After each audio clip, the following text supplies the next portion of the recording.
1.5. What's Mikey working on today? An ignition coil. An ignition coil on the old Flathead Merc.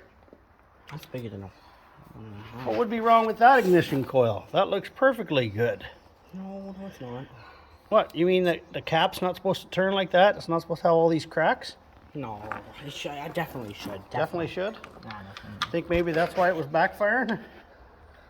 Is... There's something wrong with my ignition coil? Yeah. What's all that leaking down? Well, that's the oil from inside the coil. Yeah. I think it's fine. It should be fine, right? We can put it back. What do you think? Just buff it up, wash it off, put it back in? Yeah. Sure. Yeah, because that cap is supposed to turn like that, right? There you go. Got some light on the subject. You can actually see now. Huh? Turn it all the way off. Huh? Take the nut off. Oh, okay. I'm doing it. Don't drop it in the gravel, because I don't have any more of them. Don't drop it. There should be a washer there too, right? Yeah. I keep So the washer. take the washer off. Now put the wire on under that. Put the washer and the nut back on. I can get it off. Oh, I can get it. My poor little fingies. You got...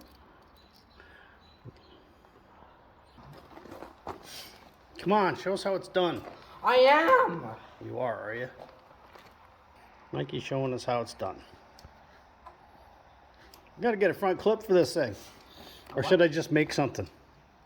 You should make another supercharger. Yeah, no, I think I've blown the budget buying that thing. Does it need to be overly tight? No, look at how bit small it is. Love me them old Flathead. That one's a little rough. We may have to rebuild the Flathead. What? First motor I ever rebuilt was a 6-cylinder inline Flathead. I think it was a 6-cylinder inline. I can't remember. It might have been a Dodge. I can't recall. But I remember it was a Flathead, and it was the weirdest thing I ever seen. They weren't teaching us nothing about Flatheads in school. And when that thing showed up, I was like, what is it? Somewhere between 12 and 15 when I did that.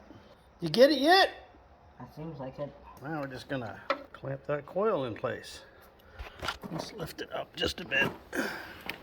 Right there. Yeah, I'll tighten it up just a bit more. I don't want that coil falling out.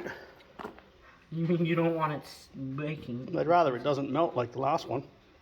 God knows how long that was on there. I have no idea what parts of this have been converted to 12 volt. Like I know that it's got the generator. That's only 7 volts or 6 volts if you want to go that way, but it's a 7 volt. It says right on it, see, 7 volts. So don't argue with me. It's a 6 volt. That doesn't charge. This is a 12 volt battery, so it doesn't really charge the battery properly. So let's put the coil wire back on.